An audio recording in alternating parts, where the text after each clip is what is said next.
If it's Wednesday, a congressional crackdown on TikTok.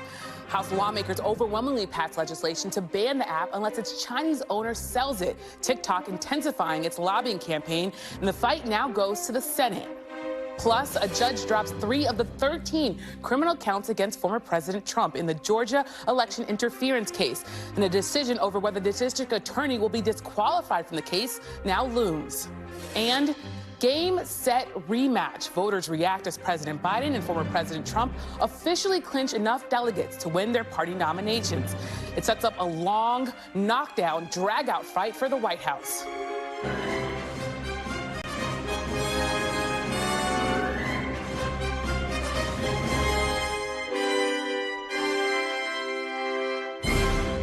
Welcome to Meet the Press Now. I'm Yami Shalcendor in Washington, where lawmakers in Congress today voted overwhelmingly to advance a bill that would ban the popular app TikTok unless it cuts ties with its Chinese parent company, ByteDance. The House passed the bill with widespread support from both sides of the aisle, and the vote comes after a classified House briefing yesterday.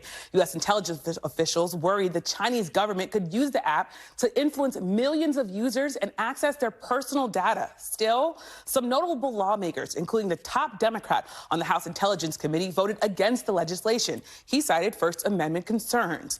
Also voting against the bill, 2 of the most diametrically opposed lawmakers you can find: far-right firebrand Marjorie Taylor Greene and the leader of the House Progressives, Pramila Jayapal. Take a listen. I believe that this bill can cause future problems. It's opening Pandora's box, and I'm opposed to this bill. I voted no because I think there are real problems with it. I think constitutionally it's a problem, and I think the process that's outlined doesn't work. As you can see, the debate over banning TikTok cuts across some unique ideological lines. The bill now heads to the Senate, where its fate is uncertain. Senate Majority Leader Chuck Schumer put out a vague statement that was non-committal about taking up the bill. The debate over TikTok isn't just a policy one, though. It's also a political one. Take a look at these numbers. In the U.S. alone, an estimated 148 million people use the app. In our latest NBC News poll, 22% of all voters say they use it at least once a day. And when you look at voters between the ages of 18 and 34, that number nearly doubles.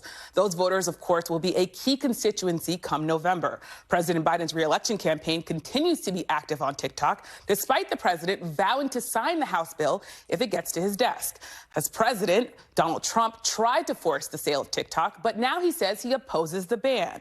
Meanwhile, Republican Congressman Mike Gallagher, one of the bill's lead sponsors, had this message for his colleagues who are concerned that a TikTok ban could hurt them at the ballot box.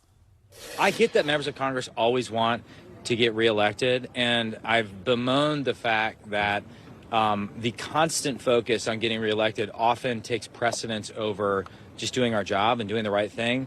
But here, the national security concerns became too big to ignore. I don't think courting the clicks of 17-year-olds should take precedence over allowing our foremost foreign adversary to dominate what is increasingly becoming the primary news source for Americans under the age of 30. Joining me now is Sahil Kapoor on Capitol Hill, and with me on set is NBC News justice reporter Ryan. So, Sahil, as we noted at the top, it was so interesting to see how lawmakers voted. You saw, of course, those unique alliances. What are the key takeaways from the vote on TikTok today, and what are some of the other notable lawmakers who voted against this? Yeah, that's right, Yamish. A few things here. It was a vote of 352. That's an extraordinarily big vote in the House. You don't see that every day. And the coalition of supporters is very, very unusual. We saw among the supporters, there were a bunch of far-right Republicans teaming up with Nancy Pelosi and most of the leadership members of both parties. You don't see that every day. Among the 65 opponents, the bulk of them, 50 of them, were Democrats. A lot of them were progressives and squad members, probably no surprise because they tend to have the closest connection to young voters. There was also some opposition from libertarian-minded Republicans like Tom Massey, as well as some Trump loyalists like Matt Gaetz and Nancy Mace ended up voting against it. Also, Joe Joe Biden allies like Jim Clyburn, a very prominent supporter of the president, who said there are Chinese companies in his district, and he told me he doesn't want to single out one of those companies. Now, there's also an interesting split within the Democratic leadership that is unusual. Hakeem Jeffries, the minority leader, as well as Pete Aguilar, the conference chair, voted for this bill, but Catherine Clark, the minority whip, voted against it. I asked her office why, and let's show the statement that she sent. In response, said, quote, I have security concerns about serious concerns about data security, but she goes on to say she's opposed to Republicans fast-tracking the bill while they actively obstruct Ukraine aid. Overall, Yamiche, this shows that the recent security briefings on the issue of TikTok have had a real impact on lawmakers. One of them told me that the more they learn about TikTok, the more frightening it becomes, given that this company has such a tantalizing trove of data on more than 150 million Americans that the Chinese government, under Chinese law, could gain access to if it wants to. And so, I mean, I have to it bears repeating, 352 to 65. We just don't see that in the House. But, of course, now this would move to the Senate. How are senators feeling about this bill? Could it pass the Senate? Mixed feelings. I mean, the Senate is a famously sluggish body. I talked to a lot of senators in recent days about how they feel here. There are some who do support this bill, who say they would vote for it if it does come up. There are others who say they don't want it to be as narrow. They want to amend it so that it doesn't, quite single out TikTok the way it does. So that would be a broader bill about foreign-controlled companies, not necessarily just social media apps. Yet others, some Democrats that we've talked to, say they want this to be part of a broader bill that regulates tech, as well as maybe looks at 230 of the Communications Act. There's just a whole host of opinions, and the Senate, senators have high opinions of themselves. They don't like to take House products and simply pass them as is. There's also not as much urgency to do this immediately, so there's also the inertia question that repeatedly comes up with the Senate. Maria Cantwell, who's the chair of the Senate Commerce Committee, just put out a statement a few moments ago saying that she takes this issue seriously. She's going to be talking to Senate and House colleagues to find a path forward that is constitutional and protects civil liberties. That's another concern here. Finally, there is the political undertone that you alluded to, Yamiche. Dick Durbin, the #2 Democrat, did mention to us that it may not be the best thing for the president's reelection if he gets a whole bunch of young voters angry at him. Well, as we talk about the fate of this bill, we also have to talk, of course, about former President Trump. At one point, he was trying to get TikTok's owner to sell it, but now he has done a complete 180. He now opposes banning it. Could that sway any voters? Could that even tank this bill altogether? Yeah, it's an abrupt reversal from former President Trump. It might have an impact if he really leans in and works it. Right now, it doesn't seem to me that many Republicans feel that he's committed. When Trump leans into something and gets Republicans all fired up about it, he's very good at getting members of his party to fall in line. In this case, his beef here seems to be that he thinks banning TikTok would help Facebook, and he's still mad at Mark Zuckerberg for getting banned from Facebook after January 6th. And there's always the possibility that some Republicans who are genuinely worried about the national security concerns with TikTok believe that ends up being more important than advancing a personal feud of former President Trump. Yamiche. Well, thank you so much. I want to, of course, now turn to you, Ryan. Of course, there's this news that the Congress held an annual worldwide threats hearing this week. I want to play some of the sound from the FBI director. And if they said, we want you to put out videos that make Americans fight with each other or spread conspiracy theories and get them at each other's throat, ByteDance can't go to Chinese court and fight the Communist Party. They would have to do it. That's my understanding, and I would just add that kind of influence operation, or the different kinds of influence operations you're describing, are extraordinarily difficult to detect, which is part of what makes the national security concerns represented by TikTok so significant.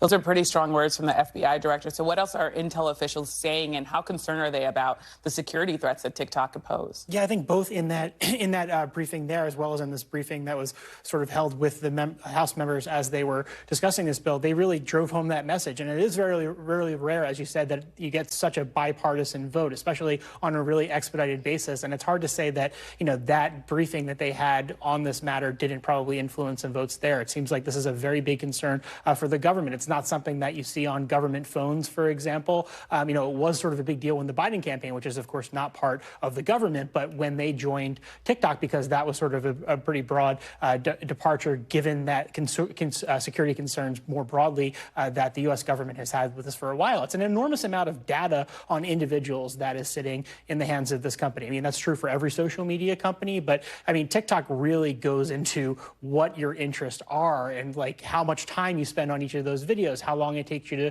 swipe something. The algorithm is really extremely powerful there, and you link that up with the underlying data about, names, phone numbers, even contacts it can sync up with your phone. That could be a potential danger, because then you can create a network and see, okay, who are all the individuals in this person's phone, for example. So there's just a ton of data that they could gather through that app that is very exploitable potentially by the Chinese government. I mean, the key word in all that you said, which is a lot because it's somewhat scary when you think about all the data, is exploitable. There are so many concerns that this could impact the 2024 elections, the broader U.S. politics, even American culture. Just overall, talk about that. Yeah, I mean, they can really aim this at individuals and see what can really, hook on. We saw this in 2016 with the Russian efforts to, interfere with the election, to try to create those divides and hype up those divides in American culture, so it would basically boost Trump, right? That was one of the ways that they went about this, is sort of exploiting those divides in American culture that already exist. So that's something that potentially you could see a foreign government doing here. With that enormous amount of data sort of more easily accessible, it's something that national security officials really have a big concern about. I also want to ask you about this idea that you're seeing some really notable Democrats voting against this, citing those First Amendment concerns. So how likely is it, if at all, that we might see this ban end up in court fighting back in that regard? I mean, it's really tricky because when you talk about, there's a lot of companies that have, overseas ownership. So this is a really tricky issue, and there are sort of First Amendment concerns here, I think, overall. I think this bill is going to have a little bit of a challenge. It could end up in court whether or not this actually goes forward. Yeah. Well, thank you so much, Ryan, for scaring us all and for giving us all the information. We'll speak to a member of the House China Select Committee in a moment. But turning to the other top story in politics today, there are new developments tied to one of the multiple legal cases facing the presumptive Republican nominee, that being, of course, Donald Trump. Today, a judge dismissed several counts in the sweeping Georgia election interference case facing Donald Trump. The judge, Scott McAfee, ruled that the charges brought by the Fulton County District Attorney lacked specific detail. That's the same judge who was considering whether or not to throw out Fani Willis off the case entirely over a private romantic relationship she had with a top prosecutor. His ruling is expected any day now. Meanwhile, the DA's office now has to decide if they're going to refile these charges. Among the counts dismissed, one related to Donald Trump's infamous phone call to Georgia Secretary of State Brad Raffensperger in January of 2021. In that phone call, then President Trump pressured Raffensperger to, quote, find enough votes to overturn the election results. Even with today's developments, the former president is still facing a record 88 criminal counts across 4 criminal cases. Daryl Cohen is with us now. He's a former assistant district attorney in Fulton County. Thank you so much for being here. Good to be here. Thank you so much. So what you thinking? Yes. So there's a lot to talk about. Why did the judge dismiss these specific charges, and do you think prosecutors will refile them? I think it's a definite maybe that they may refile them. Judge McAfee is very measured. He's very bright. He has looked and listens to both sides.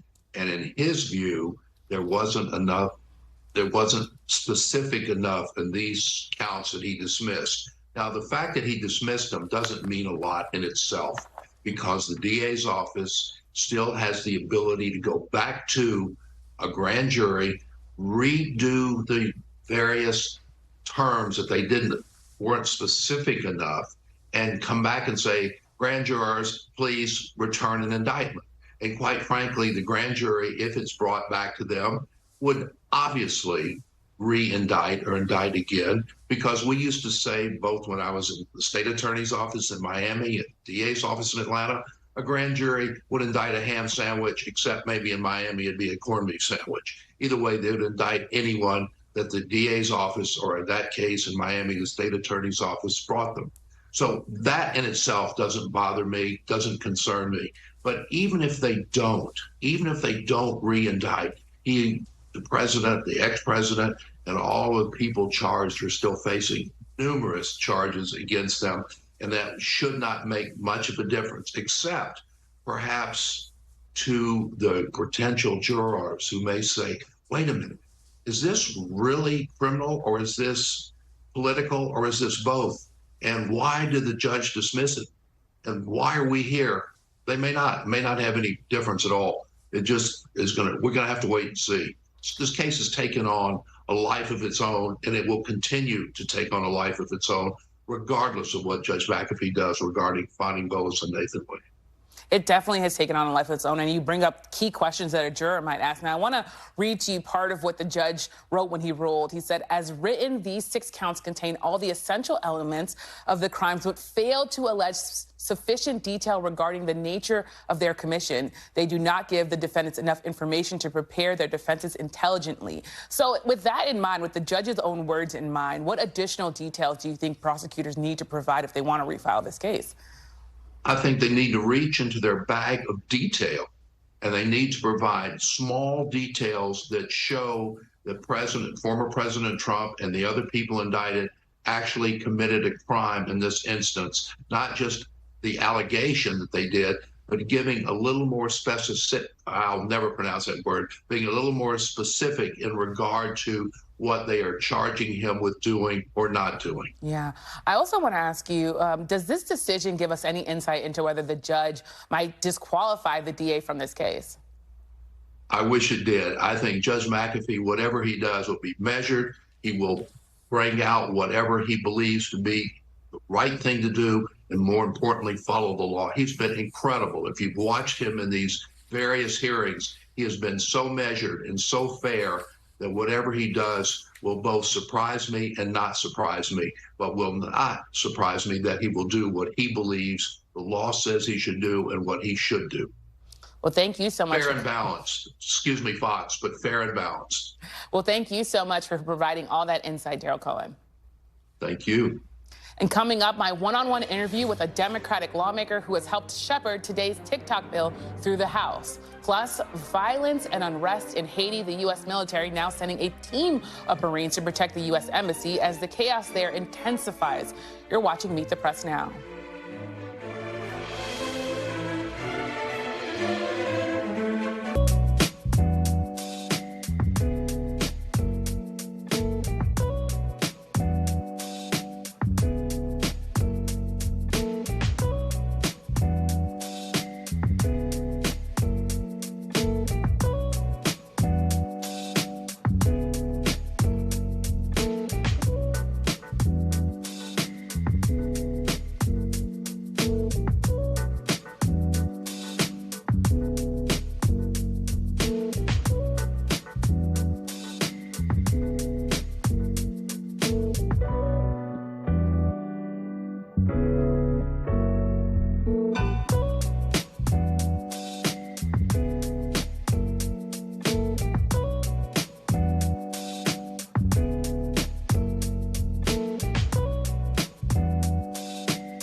Lives in the now.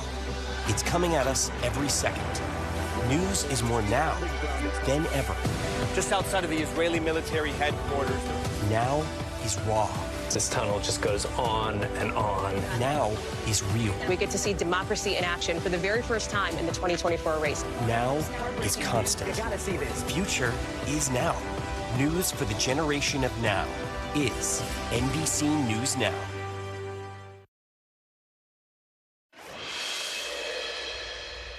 Welcome back. Turning back to the debate over banning TikTok, let me now bring in Congressman Jake Auchincloss. He is a Democrat from Massachusetts and a member of the China Select Committee. He's also a co-sponsor of the bill that overwhelmingly passed the House today. Thank you so much for being here, Congressman. Good afternoon. Thanks for having me on. So I want to play for you some of the sound from colleagues who voted against the bill. Take a listen. I am concerned about people's data. I'm concerned in many ways about the China Communist Party. But if you're going to say that the platform is being used for propaganda, give specifics. We have yet to receive one piece of public evidence that actually shows that somehow China is actually negatively using our data. That has not been proven. So, Congressman, you heard your colleagues say they want more specific evidence. So what evidence do you have that China is using TikTok in a nefarious way specifically? I co-sponsored this legislation with the Chinese national security angle as my secondary concern, not my primary concern. I'm happy to talk about my concerns with Xi Jinping's use of data, particularly geolocation data and contact list data. But actually, the primary driver for me was not USA versus China.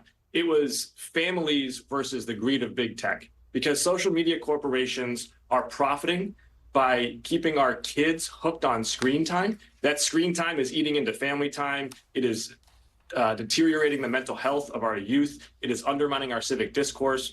And all of these corporations, whether we're talking about Meta or TikTok or Instagram or YouTube, all of them are evading accountability for it. Congress needs to step up. But the first step to that is holding TikTok to account to U.S. law, not to Chinese law. Well, Congressman, you just listed a number of other social media accounts or social media companies. Meta, you said, YouTube. Why single out TikTok? Why not do a more broad bill that gets across and goes after all those social media companies that you just listed? I have. What's different about TikTok is it is not domiciled in the United States, so it's not subject to any law that I would write. So the first step is, okay, TikTok, you're subject to U.S. law. Second step is, okay, all social media corporations, you're going to have to answer to Congress. So, for example, I filed legislation that would raise the age of internet adulthood from 13 to 16, because I don't think 13-year-olds should be transacting their personally identifiable information with multinational corporations without their parents' involvement. I'm working on legislation that would hold social media companies to account for defamation and intimate privacy violation and cyber stalking. These corporations for the last 20 years have been plundering our discourse. They've been platforming disinformation, and they're making our kids and our families miserable. But Congressman, I should ask you, are any of those bills banning those social media companies like you would TikTok? No, and this bill doesn't ban not? TikTok either. This bill forces the sale of TikTok to a U.S. domiciled company. Why not go after bills that would ban those social media sites as a consequence to whatever you would want them to do? I'm not sure I'm understanding the question. So what we're saying is TikTok needs what to... I'm saying, I'll ask the question. What I'm saying is you just listed a number of companies. You said you're pushing for regulation, and I'm asking you, why not make the consequence of those bills not be to ban them? In other words, why not say, Facebook, if you don't do what I want you to do, I'm going to ban you? Why is that not part of the bills that you've been pushing? Because Facebook is already subject to U.S. law, so we don't have... Congress doesn't have to threaten. Congress can say this is the law, which is what we would do for TikTok as well, where it's subject to U.S. law. That's the great thing about a company that's domiciled in the United States and that's subject to U.S. law is we get to say what the law is in Congress. Right now, Xi Jinping is saying what the law is to TikTok, and his law is very antithetical to U.S. values about what civic discourse looks like and how we use PII. I want to ask you on this bill, focusing on TikTok, what's your plan for getting it through the Senate and onto the president's desk? The president said he would sign it, but do you expect to convince senators to bring it to the floor, and how are you planning to do that? You know, we have seen senators who have been champions of cracking down on big tech's abuses, and my home state senator, Senator Warren, has a strong bipartisan bill that would put in place really a comprehensive set of regulations around all social media corporations. So I know that there are champions in the Senate. Now, the question is whether these senators can withstand the lobbying deluge that's about to come from TikTok, because every time you try to take on big tech, the lobbyists take on the Capitol. And we need lawmakers who are willing to stand up to those lobbyists and stand by American families, because I'm seeing the mental health effects of this day in, day out from fellow parents and from my constituents. And it's time that Congress takes action. Yeah. I want to also ask you, as you push for Congress to take action, President Biden's campaign, as you know, is on TikTok. How comfortable are you about that? And are you worried that that banning TikTok could hurt efforts to reach young voters? The president and his campaign, as is appropriate, are going to use every legal means necessary to reach the wider American electorate and to tell the story of his first administration and also of the contrast that American voters are facing between him and Donald Trump. I mean, smoke signals, drums, radio, TV, they're going to use everything, as they should. It's a campaign. You want to get there and reach people. But the president has also been clear that he sees the dangers of TikTok. And of course, his campaign would comply with the law if that became into effect. I want to also point out, though, that there are, as we know, millions and millions of people on TikTok, and 43% of voters ages 18 to 34, they use TikTok, they say, at least once a day. How worried are you that voters who use TikTok will blame Democrats in particular for banning this bill? Now, I know, banning the app. Now, I know I should tell you that I know it's bipartisan, but Democrats, you yourself, have been very vocal about this. So I wonder if you're worried that you'll take the blame for this. So again, not a ban. It's a forced sale. TikTok could be up and running. The consequence would be a ban. I'm sorry? The consequence would be a ban. Well, they have 6 months to sell this company to an American company. There's no reason to believe that that couldn't happen. I'm sure there'd be many willing buyers here in the United States. So this bill is not a TikTok ban, just to be incredibly clear. It is a forced sale of TikTok to U.S. domiciled company. Now, having said that, I don't like to make policy based on opinion polls. I think it's incumbent upon me to use my judgment and to represent the values of my district, and then to go back home and explain why I'm doing what I did. Yeah, right after I voted on this bill, for example, I walked down the Capitol Hill steps and I talked to a group of high school students about voting on this TikTok divestiture. And they asked some tough questions. And I think I gave some pretty comprehensive and substantive answers. I saw some heads nodding. I saw some heads shaking. That's politics. That's what you do in this job. Well, thank you so much, Congressman, for your spirited answers. I really appreciate it. Take care. And up next, last night's primaries. If it's official, President Biden and Donald Trump have won enough delegates to formally become their party's nominees. We'll hear from voters in 3 critical battleground states as the rematch is on. You're watching Meet the Press Now.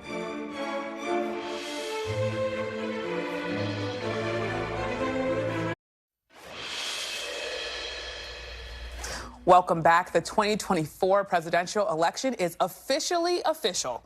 Both President Biden and former President Trump have become the presumptive nominees for their party. They cleared the required delegate thresholds following last night's slate of primaries. That kicks off what will be one of the longest general elections in modern political history, with an electorate that isn't really that excited about a rematch. Today, our reporters are fanned out in some of the major 2024 battlegrounds as part of the NBC News The Decider series. It's focusing on the important people and places that will define this election.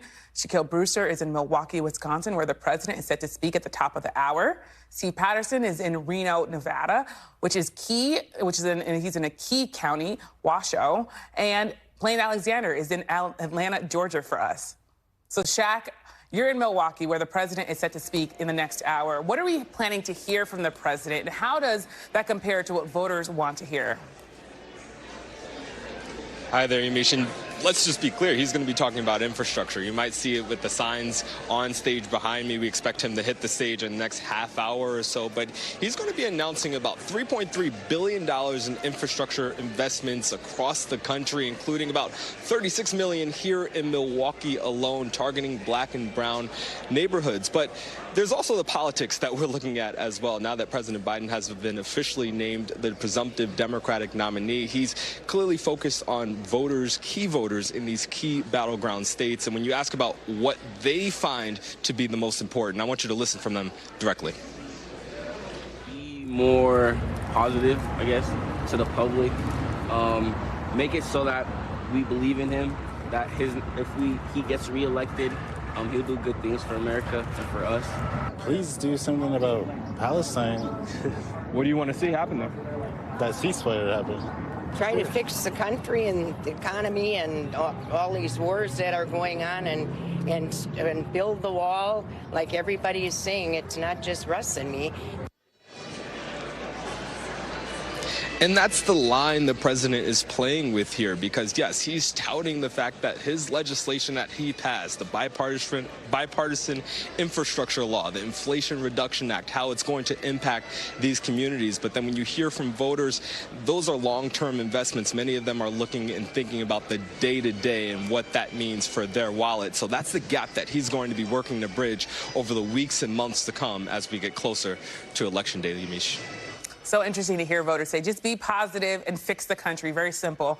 Now, Steve, I want to come to you. President Biden, he won Washoe County in 2020. How important is that county for both President Biden and President Trump if they hope, or former President Trump, if they hope to win in 2024? What are you hearing?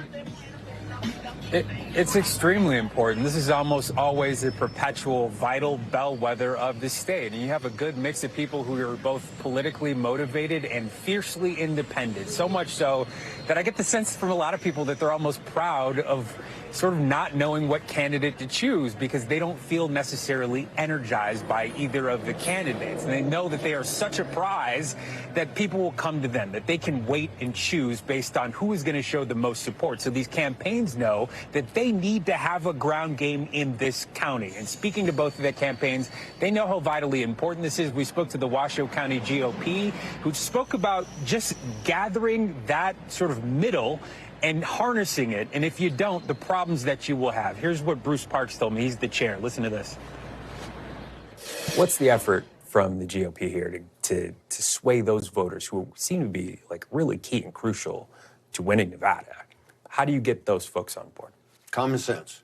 You appeal to their common sense. There's a concerted effort on those people to reach those voters, to let them know, hey, look, we're on the same sheet of music. You might not call yourself a Republican, but you want smaller government, you want lower taxes, you want a better economy, you want a secure border. I mean, and the list goes on. We agree with all those things.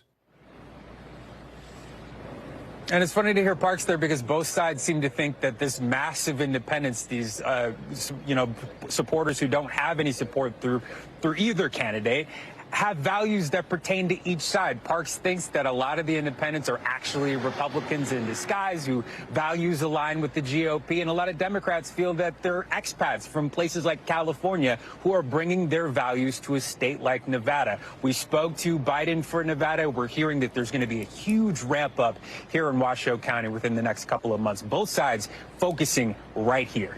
Yamiche? Lots of great reporting. Now, Blaine, I want to come to you because, of course, you're in another prize, and that prize, of course, being Georgia. You wrote a great piece today that noted that President Biden and Democrats are bracing for a tough fight ahead of his breakthrough win in Georgia in 2020. How has the landscape changed for Democrats heading into 2024?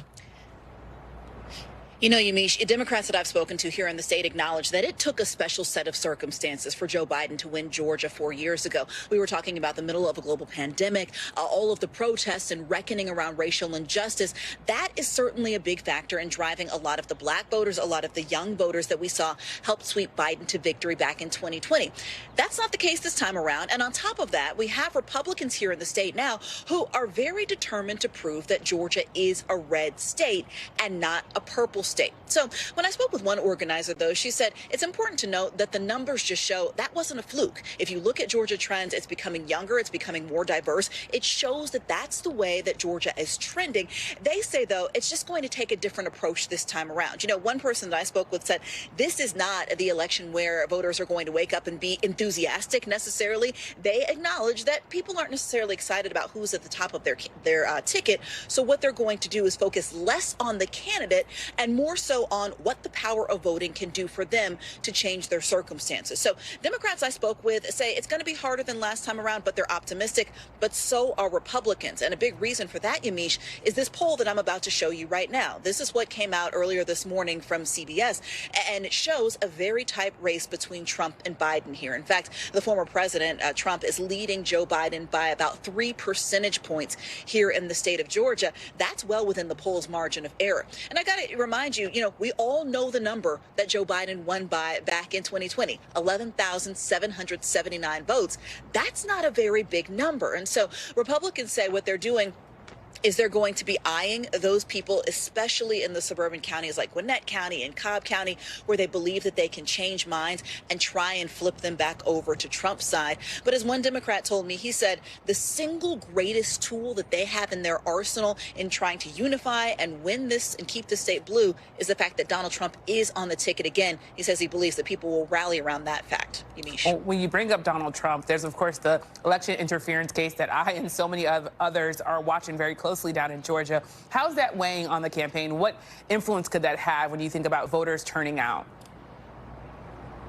People are watching it. I spoke with one of the organizers and I said, do you think that that's going to help your cause in terms of trying to turn out voters? And she said, well, it's certainly not going to hurt. So, when you talk about the fact that people are certainly watching every twist and turn of this case, the voters that I've spoken to have said maybe they don't know the ins and outs of it, but they are certainly paying attention. Now, the question is, which way will it go? Well, some people, as one Republican strategist I spoke with, she said that she believes that the impact it's having is it's almost making Donald Trump look like a victim. For those who may be more inclined to say, okay, these folks are beating down on him, they're unnecessarily charging him, that could drive out voters for him. But on the Democrat side, certainly there are a lot of people who want to see the former president held accountable and are proud to know that Georgia is taking a leading role as a battleground state and is going to be in the spotlight. And that's something that could help drive Democrat turnout. Yamiche. Well, as our other guest said, that case has taken on a life of its own. So, Blaine, thank you so much. And thank you to Steve and Jack as well. And thank you all for bringing us this important reporting and really talking to voters in some of the places we've highlighted as part of our NBC News Decider series. And after the break, TikTok on the clock, Trump legal drama, and a long, long road to November. The panel's next. You're watching Meet the Press Now.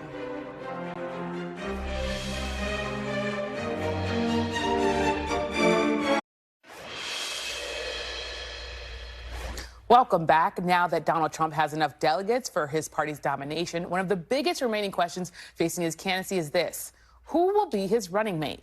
NBC News' Dasha Burns reports a vice presidential pick is already top of mind for former President Trump.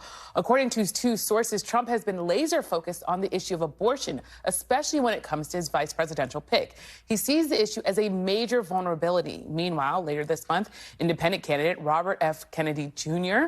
will announce his VP pick. He's reportedly considering some unique choices like current New York Jets quarterback Aaron Rodgers and former professional wrestler Jesse Ventura, who was also governor of Minnesota. Some interesting names there. Joining me now is our panel, Eugene Daniels, White House correspondent for Politico and NBC News political contributor, former Illinois Democratic Congresswoman Sherry Bustos, and Sarah Chamberlain, president and CEO of the Republican Main Street Partnership. So, Eugene, I'm going to start with you. We just mentioned RFK Jr., and he's announced that he's going to announce his VP pick. We talked about the interesting names. Polling recently has 9%, him at 9% in the latest USA Today Suffolk poll. Who should be more worried about those numbers when you see RFK Jr. getting 9%, Trump or Biden? If I'm the Biden campaign, I'd probably be more worried only because of the name, right? I was in South Carolina talking to one of my great aunts, and she was like, I like that RF Kennedy. And I was like, why? And she was like, his family. I was like, let me tell you, let's talk about the policies. And then she changed her mind, right? And so there are a lot of voters, and she's obviously a black voter in South Carolina, who loves Biden and voted for Biden. But at the same time, that name recognition is a real vulnerability for Biden. And I think one of the things that the campaign had not done at the beginning was pay any attention to him. They thought that, people would see him and in their words, assume that he was crazy and find out that his policies were crazy. But that's not been the case, right? And so they have to do a lot more work if they want to pin out those vulnerabilities of his. Yeah, and Congresswoman, in that poll, it's within the margin of error, but we saw President Biden trailing Trump. Yeah. What do you make of that? Well, I think what you always say when you're trailing and it's your candidate, you always say, well, this is a snapshot in time, right? This is right now. It's just what you say. But look, this is going to be tight. It's going to be tight. I don't think anybody thinks that it's going to be some blowout on either side. Yeah. So, it's... But what does Biden have to do to close the gap? He's got, I just think, the greatest story in the world to tell. He's got great surrogates who he can send out in the smallest of towns or the most urbanist of towns. And we've just got to tell the story over and over and over again. The district I represented was very rural. I want to make sure that in a town of 3,500 people, like Galena, Illinois, where I live, I want to make sure the story is told there. And that while we're probably not going to win places like rural America, we can't bomb. And so it's like telling this great story of what the Biden administration has done to help people. And Sarah, there's also, of course, this issue of abortion with our reporting that shows that former President Trump is very worried about this and looking at his vice presidential pick for this. I wonder, though, I mean, the cat's kind of out the bag. Roe has been overturned. But what do you think could be done here? Is there someone who really is both Trumpy enough to be a Trump VP while also having some position on abortion that attracts some women? Well, I'm glad Trump is focusing on that because clearly he's losing a lot of what you used to refer to as the moderate Republicans. Nikki Haley proved that. She stopped running and she still got a lot of votes. So that is certainly very disturbing for the Trump campaign. He needs somebody that can attract those suburban women, men back into the party. So he needs someone that's at least 16 weeks. I mean, I just don't think it can be shorter than that. I was looking Carson, potentially. He hasn't spoken at all for years on the abortion issue. He's from a key state, so maybe there, Tim Scott, you know, he's got a 6-week ban. That's a little disturbing for the suburban women. So it'd be interesting to see what happens. And Eugene, former President Trump has floated maybe a 16-week abortion ban. How is the Republican Party grappling with this? They won this big generational win, but they're still sort of struggling with the consequences. Yeah, they're not grappling well, right? Right. Because you have two different conversations happen. You have the people who were pro-life and the advocates and who really got this win, right, working behind the scenes to get conservative justices on the Supreme Court. And then you have Republican politicians who have to figure out a way to talk about this in a way that doesn't, turn off voters, right? And those two are in conflict with each other over and over again, right? When Democrats said they're coming after IVF next, you had Republican politicians saying, no, that's not the case. But when you talk to the pro-choice folks, they're like, no, we are. And then we saw what happened in Alabama. And so the Republican Party is going to keep having this fight. I don't know that it matters who the VP is for Donald Trump, because at the end of the day, he put the Supreme Court justices on the bench that overturned Roe v. Wade. And Congressman, I have to ask you, does he need to get more comfortable talking about abortion? He didn't say the word at the State of the Union. He did talk about protecting reproductive rights, but does he just need to get a little bit more into the actual language of this fight for Democrats? I don't know, as a practicing Catholic, not just a Catholic in name, I don't know if he will get comfortable with it. That said, Vice President Harris is completely comfortable talking about it. And most Democrats are completely comfortable talking about it. This is a winning issue for Democrats, and we are going to have to hammer it and hammer it and hammer it. I think from the perspective of this is about our freedom. As a woman, as a mother, and as all my friends, my kids' friends, like this is a freedom issue. Like we ought to be able to make the decisions we want to make. Whether it's 16 weeks or whatever that is, this is up to us as women. This is up to our doctors having in consultation with us, with our partners. But this is not for Donald Trump or the Supreme Court justices to tell us. And I think we have to frame it in that it's freedom versus taking those freedoms away. Just really quickly, I literally just came from a live event where I interviewed Neera Tanden for Politico. She's a domestic policy advisor for President Biden. I asked her this exact question because not only did he not say it, it was in the prepared remarks, and then he didn't say it. Oh, interesting. And so I asked her about that. She did what they, what they're going to do. Yeah. But what she ended up was actions speak louder than words, and that people want him to say the word abortion. They get that, but also his aides know that he is who he is. He's 81. It's hard to change an 81-year-old's mind, and for them, as long as he's doing the things that they feel are the right things, then whether or not he says the word abortion doesn't matter. I don't know that plays, but that's what they think. Sarah, I want to also ask you about another issue, which is these criminal counts, these criminal charges against former President Trump. Now 88, three are now gone, but 88 remain. Do you think this will drag him down in the general? Because it definitely didn't drag him down in the primary. I think his base is going to be there no matter what. I think what he may have a problem with are the swing voters, and he needs them to win. I mean, it's very obvious. He's not going to win Michigan, Wisconsin, North Carolina, I know is now somewhat in play. He's not going to win without getting these voters for him. this means something to them. But let's see if he gets actually convicted, actually even really goes to court on some of these issues. I think that is a huge unknown at this point. You know, that middle, the voters in the middle, the issues that we're just talking about, the abortion, women's rights, and these criminal charges, that matters to those folks in the middle. And that is where the secret to winning or losing stands as we sit here right now. And Eugene, I have to ask you another quick topic, which is TikTok. Are young voters just going to be mad at the Democrats and say, you took away my TikTok? Okay, abortion's a big issue, all these issues, but... Yeah, I think one is going to the Senate, no clue what's going to happen there. But the Biden campaign has actually not said anything about it. They're on TikTok. But I've talked to a few people about this on the campaign. And what they basically say is that they're in a waiting game. So they aren't even really ready to start prognosticating on how it might impact them. It reminds me of the Juul banning that happened during the Trump years, running into the vaping into 2020, and whether or not that impacted it. I think there's a lot of things that young voters are upset with Joe Biden about. I don't know how high this rises on that list, but it should be a concern if it actually happens. And are they letting people off, letting more social media companies off? Chuck Todd had a great column today talking about the idea that more social media sites could be pushed off, but aren't really being impacted in the same way. What do you think? Well, there's a group called the Council for Responsible Social Media that looks at all of these, and they think if we stay hyper-focused on just TikTok, it does let the others off the hook. There's a lot of wrong that is going on, and anybody who has young children has to be concerned about this. Yeah, well, a great panel again, Eugene, Jerry, Sarah, thank you so much. And still to come, the fate of a nation. American forces move in to protect the U.S. Embassy in Haiti as the island nation struggles with violence and unrest. I've talked to a veteran reporter who has covered the region for years about where the crisis goes from here. You're watching Meet the Press now.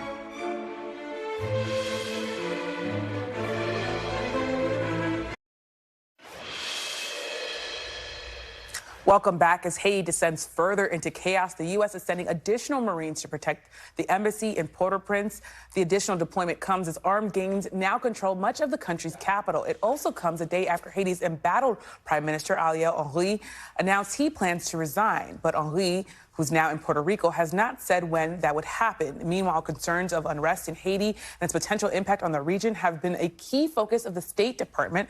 Earlier this week, Secretary of State Antony Blinken traveled to Jamaica for a summit on the ongoing crisis. Today, back in Washington, Secretary Blinken discussed efforts to stabilize the situation while acknowledging there is no quick fix. This has been a long unfolding story. The heart of the story is the suffering of the Haitian people, and we want to see that brought to an end. But that requires a few things. It requires a more stable political system. We need assistance, humanitarian assistance, development assistance, so the economy can get built up, people can have opportunity. And fundamentally, we need to see security, because it's very hard to do either of the first two things in an environment that is profoundly insecure. I'm joined now by Jacqueline Charles, Caribbean correspondent for the Miami Herald, who's reported extensively on Haiti. I would say is the best reporter on Haiti in the country, in the world. So, Jackie, thank you so much for being here. Now, of course, Haiti has hit a new level of crisis in recent days with the resignation of the prime minister. What's led to the surge in violence and the political turmoil? How do we get to this moment where things are this bad? Well, we've gotten over here over 14 years, right? I mean, I think if you go back to the 2010 earthquake, we started to see a downward spiral. But in more recent history, we have to remember that on the 7th of July, 2021, the president, Jovenel Moïse, was assassinated, in the middle of the night. And since then, the country has just seen an explosion of gang violence, of gangs. They're not just in the capital, but they are throughout. I think their numbers are now around 300. They stepped into a political vacuum. Why? Because Moïse had not had an election in 4 years. He was only one of 11 elected officials, and now there are 0. So that's why you had that meeting in Jamaica this week, trying to see how they can put together some sort of a transition government that would lead Haiti eventually to elections. And as we noted, the Marines have been sent to protect the U.S. Embassy there. But what about the rest of the country? What's the reality for everyday Haitians who are just trying to survive right now? And explain how what happens in Haiti, how that's important to the U.S. Well, first we have to remember the capital of Port-au-Prince. So all of the roads are locked by gangs. They control the access roads. So if you're in Port-au-Prince, you're not going anywhere by road. And international flights as well as domestic flights have been suspended ever since the gangs decided to crowd the airport and they started shooting. The Haitian police with the army, they were able to fight back the gangs, but there is still some concerns that at any moment the situation will just blow up again because it's very volatile and the gangs have been targeting key government institutions, including the seaport, including orchestrating 2 massive prison breaks where you have thousands, over 3,000 criminals that are running amok, including some high-profile gang leaders. But if you're outside of Port-au-Prince, the problem you have now is the humanitarian situation. Because of the attacks on the seaport, because there's no air bridge, there's no land bridge, there's no sea bridge, things are not getting through. So you already have about 6 million people, that are, deep hunger. The WFP World Food Program said this week that you have 1.4 million Haitians who are away from acute hunger. What they're seeing is that people are doing all kinds of things to cope. And of course, we have children. I mean, we're seeing increased levels of malnutrition. This is a crisis that's affecting everybody in Haiti, whether they live in the capital or out. And I want to ask you, why is this important to the U.S. when you think about the strategic interests of the U.S.? Okay, let's start by the fact that we're just 2 hours, from Haiti. But I think most people don't realize the Haitian National Police, which isn't even 9,000 individuals for 12 million people, that was a force that was built by the U.S., built back after Haiti was under pressure to get rid of its army after having one too many coup. We are the largest financiers of that police force. We have a U.S. arms embargo, which determines how many guns, what kind of guns, how many bullets those police officers could get. And the arms that the gangs have, the high-powered, semi-automatic, automatic rifles that they're using, they're coming from the United States for the most part. So the U.S. is very much implicated in the security crisis that's happening there. But for us, in terms of regional stability, there's a lot of concern among Caribbean neighbors that what you're seeing in Haiti, that it will spill out, not just by people getting on boats, but also by criminals coming there and wreaking havoc in those communities. And you also had a really good article today, Jackie, you have a lot of good articles, but you had one about the bickering among the Haitian leaders who are now trying to come up with this transitional government. Tell me a little bit about that and how that's going and the latest there. So, the Miami Herald McClatchy, we broke the story that the U.S. had asked Henri to step down, even when they said they had not. And they wanted to have a transitional plan. And their criticism was that, okay, we've been asking you for more than 2 years to put together a transitional government. I think this week they realized how difficult that is. These individuals were given 24 hours to send names on who will sit on this 7-member board, where 7 people with voting rights and 2 who would be observers. And when I checked late last night or early this morning around 1:30, the names still had not been sent in, and the bickering is continuing. I mean, when will Haiti form some sort of a transition government to name a prime minister to replace Henri? We do not know. And the reason why that's important is yesterday, Kenya announced that they were putting a pause on the deployment of police officers that are a backbone to this multinational security support mission that the U.S. supports. It's a non-UN mission, but the U.S. is saying, look, we need to get some help to the Haitian National Police so they can fight these gangs. And as you mentioned, the gangs, there's a head of the gang that's promising a bloody revolution. But thank you so much, Jackie, for joining us and for your expertise. Kristen's back tomorrow with more Meet the Press Now, and the news continues with Hallie Jackson right now.